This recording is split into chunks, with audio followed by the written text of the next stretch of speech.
वबरकातुहू। मेरा नाम डॉक्टर असदुल्ला सुमरो है। मैं यहाँ अल्तमश जनरल हॉस्पिटल में माहिर अमराज़ क़ल्ब और हार्ट फेलियर स्पेशलिस्ट हूँ। पिछले महीने से हम अस्पताल के बाहर हरकत क़ल्ब की बंदिश के मुतालिक मुख्तलिफ़ किस्म की वीडियोज़ बना के और अवामुन्नास में आगही की कोशिश कर रहे हैं। और आज भी इस सिलसिले में एक इंतहाई अहम लेकिन शॉर्ट वीडियो है। और इसमें जैसे मैंने बताया था कि अस्पताल से बाहर का मकसद ये है कि कहीं भी और किसी वक्त भी, और ये चीज़ें हमारे यहाँ और ज़्यादा इम्पॉर्टेंट है क्योंकि हमारे यहाँ मुख्तलिफ़ किस्म के इज्तिमात और बहुत बड़े बड़े इज्तिमात होते रहते हैं। आज ये जो मैं दिखा रहा हूँ ये एक रिलीजियस इज्तिमा, जैसे आपने देखा है कि हर जुमे वाले दिन मस्जिदों में हज़ारों की तादाद में लोग जो हैं वो जुमा की नमाज अदा करते हैं। इसके अलावा और बहुत सारे ऐसे रिलीजियस इज्तिमा तबलीगी जमात के या उसके अलावा इज्तिमात होते रहते हैं। और इन इज्तिमात में अगर किसी की हरकत क़ल्ब अचानक बंद हो जाए तो ऐसी सिचुएशन में हंगामी तौर पर ऐसे मरीज़ों को बर वक्त हम क्या कर सकते हैं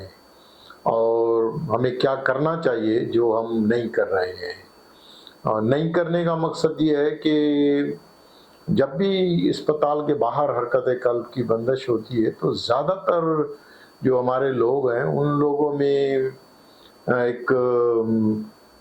जो इम्प्रेशन है कि ये जो अचानक किसी को सीने में दर्द होता है या सांस फूलता है या मरीज़ फौरी तौर पर फिर बेहोश हो जाता है तो आम आदमी समझते हैं कि इसको मरीज़ को फौरी तौर पर अस्पताल लेके जाएं। और इसमें बहुत सारे लोग जो हैं वो एम्बुलेंस को भी कॉल करते हैं, लेकिन जब तक एम्बुलेंस आती है तो तब तक ज़्यादातर मरीज़ देखा गया है कि बल्कि 95% लोगों में देखा गया है कि लोग अपनी गाड़ी में ही जो है वो मरीज़ को उठाकर और अस्पताल की तरफ रवाना हो जाते हैं। अब जब अस्पताल की तरफ रवाना होते हैं तो अस्पताल पहुंचते पहुंचते इतनी ताख़ीर हो जाती है कि बाय द टाइम वो अस्पताल पहुंचते हैं तो तब तक जो है वो हमारे ब्रेन दिमाग को खून और ऑक्सीजन ना मिलने की वजह से, क्योंकि दिमाग को जो है वो अगर 4 से 10 मिनट तक अगर खून और ऑक्सीजन ना मिले तो फिर वो ब्रेन डेड हो जाता है। अब अगर आप ताख़ीर से आप पहुंचते हैं और कई दफ़ा ऐसा होता है कि सीपीआर और शॉक देके अस्पताल के अंदर और मरीज़ों को जाबिर तो किया जाता है, लेकिन ये कि उनका ब्रेन जो है वो डेड हो जाता है और फिर वो वेजिटेटिव स्टेट में जो है वो कई अरसे तक जो है वो अपाहिज होके और बिस्तर में पड़े रहते हैं। तो लिहाजा ये जो सीपीआर है जिसको कार्डियोपल्मोनरी रिससिटेशन हम कहते हैं, ये कोई भी आदमी कर सकता है, लेकिन इसकी तरबियत हासिल करनी पड़ती है। और इससे पहले मैं बता चुका हूँ कि ये जो सीपीआर करने का जो अमल है उसके कुछ लिमिटेशंस हैं, ख़ास करके हमारे मुआशरे में, कि जहाँ जैसे किसी ख़वातीन का मर्द सीपीआर या माउथ टू माउथ ब्रीथ कर सकता है कि नहीं, और या ये कि लीगलिटी कानूनी तौर पर हमारे यहाँ कोई ऐसी कानून साजी नहीं की गई है। तो ये कुछ ऐसी चीज़ें हैं, या लोग तरबियत याफ्ता नहीं है। अगर कोई तरबियत याफ्ता है तो उनमें फिर कॉन्फिडेंस नहीं है कि ऐसा ना हो कि हम कर पाएंगे नहीं, पर होगा और क्या होगा फिर जो है वो। तो उन चीज़ों से बचने के लिए ज़्यादातर मरीज़ों को सीपीआर या जो शॉक देने वाली मशीन से शॉक देके और हार्ट को रिवाइव किया जाता है मरीज़ों में। तो वो फिर दोनों चीज़ें उसको जो है वो अस्पताल पहुँचते-पहुँचते उनको वो नसीब नहीं होती है। अब ये एक सिनेरियो है कि जहाँ पर ये एक लंदन की मस्जिद है और इस मस्जिद में किसी राहगीर को जिस तरह से ये सीने में दर्द हुआ है। अब ये जो अस्पताल से बाहर मुख्तलिफ़ किस्म के सिनेरियोज़ होते हैं। कुछ लोगों में ये होता है कि अचानक बेहोश हो जाते हैं, गिर जाते हैं और जब उनको आवाज़ दिया जाता है तो आवाज़ नहीं देते। जब उनकी पल्स को चेक किया जाता है तो उनकी पल्स फील नहीं होती, उनकी ब्रीदिंग नहीं होती। तो ये टिपिकल अलामात हैं जिनका अचानक जो है वो हरकत कल्ब जो है वो बंद हो जाए। तो इसमें लेकिन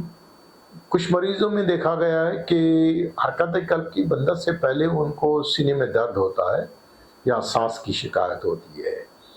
अब ये जो सीने का दर्द है, कुछ मरीज़ों में अंजाइना का दर्द होता है और कुछ मरीज़ों में जो है वो हार्ट अटैक होता है। दर्द इन दो कैफियत की वजह से जो है वो होता है। तो देखा गया है कि जिनको घर पर, ऑफिस में, कहीं भी रास्ते में गाड़ी चलाते हुए अगर सीने में दर्द होता है और जिसको प्रिज्यूम करते हैं, क्योंकि बहुत सारे मरीज़ जो हैं वो अस्पताल पहुंचने से पहले मौत का शिकार हो जाते हैं और फिर हमारे यहाँ चुनाचे पोस्टमार्टम नहीं होता तो फिर पता नहीं चलता कि किस वजह से उनका जो है वो। तो बहुत सारे लोग ऐसे ही बोल देते हैं कि जी इसका हार्ट फेल हो गया। तो हार्ट फेल होना जो है वो एक अलग से बीमारी है और वो एक दूसरी चीज़ है। और हरकत कल्ब जो है वो है, तो ये तीनों कभी कभार ये होता है कि कुछ मरीज़ों में ये तीनों चीज़ें होती हैं। सीने के दर्द के साथ मरीज़ जो है वो घर से निकलता है रास्ते में या वहीं पर ही घर में ही उनको फिर सांस की शिकायत शुरू हो जाती है। तो पहले हार्ट अटैक होता है, फिर हार्ट फेलियर होता है, ब्लड प्रेशर कम हो जाता है, गुर्दे और जिगर जो है काम करना छोड़ देते हैं, तो फिर उसको हम कार्डियोजेनिक शॉक कहते हैं। और फिर जब अस्पताल पहुंचते हैं तो पहुंचते ही फौरी तौर पर उनकी हरकत कल्ब जो है वो बंद हो जाती है या अस्पताल पहुंचने से थोड़ा टाइम जो है वो पहले हरकत कल्ब की जो है वो बंदिश हो जाती है, तो मरीज़ बेहोश हो जाते हैं। अब ये सीने के दर्द के साथ जो है वो किसी राहगीर के साथ उन्होंने बात की और बात करते ही फौरी तौर पर अनरिस्पॉन्सिव हो गए, यानी बेहोश होकर जो है वो गिर गए। तो ये टिपिकल सिनेरियो है आउट ऑफ द हॉस्पिटल, यानी अस्पताल से बाहर हरकत कल्ब बंद होने का। मैं ये दिखाना चाह रहा हूँ कि जब हार्ट जो है वो कॉन्ट्रैक्ट करता है और रिलैक्स करता है, जब हार्ट रिलैक्स करता है, फूलता है, यानी कि उसमें ब्लड आता है, तो ये हार्ट का कांटेक्ट करना और हार्ट का फूलना दोनों चीज़ें जो है अपनी जगह जो है वो इम्पॉर्टेंट हैं। अगर हार्ट सही तरीके से कांटेक्ट नहीं करेगा, उसमें भी मरीज़ को तकलीफ़ होती हैं क्योंकि वो ब्रेन और बॉडी को खून पहुंचा नहीं सकेगा, तो उसको हम एलवी सिस्टोलिक डिसफंक्शन कहते हैं। और अगर हार्ट जो है वो सही तरीके से फूल नहीं रहा है और ब्लड रिसीव नहीं कर पा रहा है, तो फिर उसको हम डायस्टोलिक हार्ट फेलियर की कंडीशन कहते हैं। तो ये जो हार्ट का काम है, हार्ट का काम ये है कि जैसे ये हार्ट है, उसका काम है कि जिस्म की, अब ये यहाँ पर आपको लाल रंग की शरियानें नज़र आ रही हैं जिनको हम आर्टरीज कहते हैं, और जो ब्लू रंग की शरियानें नज़र आ रही हैं इनको हम वेन्स कहते हैं। ये जो लाल रंग की शरियानें होती हैं, इनका काम है कि हार्ट से ऑक्सीजनेटेड ब्लड, यानी ऑक्सीजन के साथ जो साफ खून है वो ब्रेन को, अब ये ब्रेन को जब ये जाता है तो यहाँ देखें कि ये लाल चीज़ जो नज़र आ रही है उसका मिसाल ऐसे है कि जैसे जब बिजली आती है तो बल्ब जलता है, तो ये जो खून दिमाग को मिलता है तो ये रेड हो जाता है। तो ये इसका मकसद कि इसमें खून और ऑक्सीजन की वजह से ये समझे कि ब्रेन में लाइट जलती है, तो रोशनी हो जाती है किस्म की। जब उसको ब्रेन को ये चीज़ नहीं मिलती खून और ऑक्सीजन, तो फिर अंधेरा हो जाता है। इसका मकसद कि इलेक्ट्रिकल शॉर्ट सर्किट की वजह से जो है वो अगर हरकत कल्ब बंद हो जाए तो फिर ब्रेन और दिल को जो खून और ऑक्सीजन है वो नहीं मिलती है। अब उसको बहाल करने के लिए फौरी तौर पर जो शख्स उसको देख रहा है, जैसे वहाँ पर आपको वीडियो में देखा कि किसी आदमी से वो बात कर रहा है, तो फौरी तौर पर जो है वो किसी ने आके उनसे पूछा और बात की। तो यही सिनेरियो होता है आम जगहों पर भी, अनलेस के कोई मरीज अकेला है कहीं पर ही। जैसे अकेला का मकसद ये है कि घर में है, सोया हुआ है, सोते हुए अचानक जो है उसको दर्द हुआ और उसने उसको इस टाइम ही नहीं मिला, वक्त ही नहीं मिला कि किसी को फ़ोन करके बुला सके या किसी को कमरे से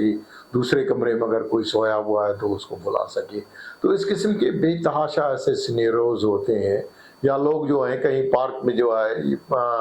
जिम में जो है वो एक्सरसाइज करते हैं, भागते हैं, उसी दौरान जो है वो अचानक जो है वो गिर जाते हैं। और कभी कभार कोई उनको देखता है, कभी कभार कोई उसको सही तरह से देख नहीं पाता है। तो ये वीडियो है, इसमें दिखाने का मकसद ये है कि ये देखें कि अब ये अंधेरा हो गया है, इसका मकसद लाइट बंद हो गई है। अब ये इसलिए कि जो दिल की धड़कन है, दिल की हरकत कल्ब जो है ये बंद हो गई है। अब जब हरकत कल्ब की बंदिश की वजह से हार्ट कांटेक्ट करना छोड़ देता है तो ये लाइट बंद हो गई, अंधेरा हो गया। अब जब इस किस्म की सिचुएशन होती है तो जो देख रहा है उसके पास सिर्फ एक ही ये ऑप्शन है कि वो उसके सीने को दबाने का अमल, जिसको सीपीआर कहते हैं, कार्डियोपल्मोनरी रिससिटेशन उसको कहते हैं। अब ये कार्डियोपल्मोनरी रिससिटेशन जो है, अब ये जैसे ही सीपीआर हम करते हैं, कार्डियोपल्मोनरी रिससिटेशन यानी छाती को दबाने के अमल को, क्योंकि ये जो है ये एक ऐसा हथियार है हरकत कल्ब, खास करके वो मरीज जिनको अस्पताल के अंदर या अस्पताल के बाहर इसलिए कि वहाँ और कोई चीज़ नहीं होती। तो ये एक ऐसा हथियार है समझे कि जो आप फौरी तौर पर अगर चलाएं, जिसको मैंने अपने किताब में एक जीवन रक्षक यानी जान बचाने वाली बंदूक जो है वो, तो ये उसका एक हिस्सा है कि अब ये सीपीआर से जो सीपीआर कर रहे हैं तो ये उससे ये सीने को देखें दबाया जा रहा है। अब जब सीने को ये सही तरह से दबा रहे हैं, अब देखें कि ये दबाने से ये लाल रंग का जो खून है ये शरीयानों में जा रहा है। अब इसके दो जो हैं वो फायदे होते हैं। एक उसका फायदा सीपीआर का ये होता है कि जब आप सही तरह से इसको हार्ट को सॉफ्ट दबाते हैं और उसको टाइम देते हैं ताकि हार्ट में ब्लड आ सके, रिसीव कर सके। अब अगर टेक्निक सही नहीं है तो फिर उसका फ़ायदा नहीं होता। अब फ़ायदा तब है जब ये दबाने से ब्लड जो है वो ब्रेन को जो है वो जाए, दिमाग को और दिल को जाए, ताकि उसको खून और ऑक्सीजन मिल सके। जब ये इस तरह से जाएगा तो ये लाल रंग की जो लाइट, जैसे मैंने बताया कि ये सही तरह से दबाने से इस तरह से ये ब्लड यहाँ ऐसे समझे कि बल्ब अब जल रहा है। अब कभी कभार ये होता है कि सीपीआर के दौरान जो है वो लोगों को कोई काम पड़ गया और सही तरह से जो है उसको पुश नहीं कर पाते हैं, क्योंकि इसकी टेक्निक ये है कि एक तो 2 इंच के लिए इसको पुश करना पड़ता है, दूसरा 100 से 120 कंप्रेशंस जो है वो पर मिनट के हिसाब से जो है वो करना पड़ता है। अब अगर आपकी टेक्निक सही नहीं है, यानी अगर आप 2 इंच तक जो है वो सही तरह से नहीं दबा पा रहे हैं, तो फिर ये जो ब्लड का जो सर्कुलेशन है, खून की ऑक्सीजन जो है वो न ब्रेन को पहुंच पाएगी न हार्ट को पहुंच पाएगी। तो लिहाजा ये जो टेक्निक है, उस टेक्निक को जो है वो समझना और सीखना जो है वो इंतहाई ज़रूरी है। अब ये यहाँ पर देखें कि अब ये उसको प्रॉपर तरीके से, अब ये इसने हाथ हटा लिया। अब ये हाथ जब हटा लिया इसने, किसी भी वजह से थक जाता है कोई, या और कोई काम पड़ गया, या एक ही आदमी है, या और किसी काम से जो है वो कोई दवा जो है वो इंजेक्शन जो है वो बना रहा है या कोई चीज़ की, तो अगर इसने या इस चीज़ का इम्पॉर्टेंस यानी इसकी कोई सिग्निफिकेंस इसका पता नहीं है कि अगर मैं सीपीआर के लिए हाथ हटा दूंगा तो दिमाग और दिल को जो है, क्योंकि ज़्यादातर आम आदमियों को इस चीज़ की मालूमात नहीं होती, पता नहीं होता, वो समझते हैं कि थोड़ी देर के लिए रोक लो, थक गया हूँ, ये हो गया वो गया, तो इस तरह बहुत सारी ऐसे सिनेरोज होते हैं कि जिसकी वजह से अब ये अगर इन्होंने हाथ जैसे हटा दिया, अब हटाने से देखें कि ये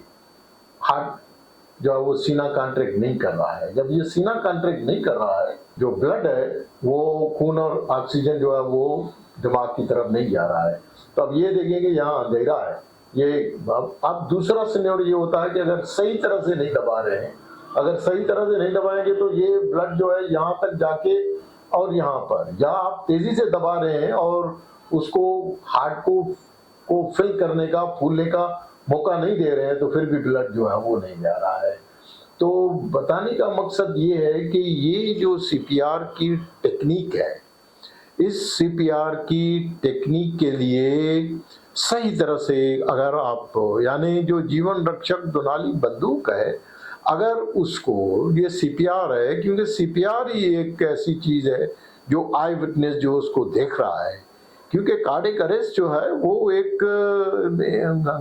हंगामी सूरत हाल हो जाती है, और जो देखने वाला है वो अल्लाह सुब्हानहू ताला के बाद सिर्फ वो एक वही आदमी है जिसने उसको देखा। और वो ये सीपीआर करना कोई ज़रूरी नहीं है कि इसके लिए आप किसी डॉक्टर का, किसी नर्स का, किसी और आदमी का, अलबत्ता ये ज़रूरी है कि तरबियत याफ्ता हो, उसको पता हो। अगर उसको पता नहीं है तो वो सिर्फ सीने को इस तरह से दबा रहा है, लेकिन वो खून दिमाग को और दिल को वो खून और ऑक्सीजन अगर नहीं मिल रहा है तो उसके दबाने से वो इफेक्टिव, क्योंकि सीपीआर वो होती है जो इफेक्टिव हो। इफेक्टिव का मकसद ये है कि वो ब्रेन को खून और ऑक्सीजन पहुंचा सके, ताकि जब तक जिस कंडीशन की वजह से, जिसको अगर वेंट्रिकुलर फिब्रिलेशन हुई है, तो ज़रूरी नहीं है कि हरकत कल्ब की बंदिश जो है वो कभी कभार इस किस्म की जो है वो शॉर्ट सर्किट होती है, जिसकी का इलाज सिर्फ सीपीआर है। शॉक देने की ज़रूरत नहीं पड़ती है। मशीन अगर शॉक देने की आ भी जाए या मौजूद भी हो और आपने लगा भी ली उसको, तो मशीन खुद ही उसको रीड करके ईसीजी को बताती है कि शॉक की ज़रूरत नहीं है। इसका मकसद ये है कि ज़्यादातर मरीज जो हैं वो, उनको सिर्फ सीपीआर ही उसका जो है वो इलाज है। बाद में फिर जो है वो एडवांस लाइफ सपोर्ट के लिए जो है वो, या तो ट्रेन अमला जो है वो एम्बुलेंस इतना जल्दी में पहुंच जाए और ट्रेन अमला आके उसकी इंटीबेट करे और दवाएं दे और बाकी चीज़ें करे, या फिर मरीज़ को अस्पताल पहुंचाया जाए, तो फिर बाद में वो चीज़ें जो है वो। लेकिन ये जो जहाँ पर ये हादसा हुआ है, या जब तक आप एम्बुलेंस में जा रहे हैं, तो एम्बुलेंस के दौरान जो है वो सही तरह से सीपीआर करना जो है, ये ही एक सबसे अहम इलाज है, जिसकी वजह से आप हरकत कल्ब के मरीज़ों को जामिर करने में कामयाब हो सकते हैं। लेकिन अगर सही तरह से सीपीआर आप नहीं कर रहे हैं तो ऐसे समझें कि आप कुछ भी नहीं कर रहे हैं, क्योंकि फ़ायदा नहीं है। फ़ायदा तब है जब आप सही तरह से जो है उसकी सीपीआर करें, कि इस तरह से कॉन्ट्रैक्ट करें। अब ये जो दबा रहा है वो सही तरीके से दबा नहीं रहा है, जिसकी वजह से ब्लड जा ही नहीं रहा है ब्रेन में। अब ये सही तरह से जब दबा रहा है तो ब्लड जो है वो, खून जो है वो दिमाग में जा रहा है। तो यहाँ ऐसे समझें कि अंधेरे के बाद जो है वो जैसे लाइट आ गई है तो रोशनी आ गई है। रोशनी का मकसद ये है कि ये इतनी प्रॉपर तरीके से दबा रहा है कि खून हार्ट में आ भी रहा है और खून जो है वहाँ से ऑक्सीजन के साथ जो है वो दिमाग और दिल को जा भी रहा है। तो ये एक करेक्ट टेक्निक है। जब तक कि हम ये टेक्निक जो है वो सही तरह से कर नहीं पाएंगे तो उसका मकसद ये है कि हम कुछ भी नहीं कर पा रहे हैं, इसका रिजल्ट जो है वो ज़ीरो होगा। तो लिहाजा इस वीडियो के ज़रिए आप में ये आ गई देना जो है वो ज़रूरी थी कि अगर आम आदमी, जिसको राहगीर भी कहते हैं, या आई विटनेस जो है वो बाय स्टैंडर्ड जो है वो जो देख रहा है, वो अगर किसी का तरबियत याफ्ता है, वो सीपीआर अगर कर रहा है, लेकिन अगर सही तरह से सीपीआर नहीं कर रहा है तो फिर उसका कोई फ़ायदा नहीं है। तो लिहाजा सीपीआर के लिए सही टेक्निक जो है वो आना जो है वो ज़रूरी है। और ये इस किस्म की वीडियोस आपको देख के और आप इन चीज़ों से सीख सकते हैं कि सीपीआर करने से कितना फ़ायदा होता है। और ये ऐसे समझिए कि एक जानलेवा जान जो है वो जाबिर करने वाली, यानी ज़िंदगी और मौत की जो जंग है उससे आप किसी की जाबिर करने में जो है वो कामयाब हो सकते हैं। बहुत शुक्रिया।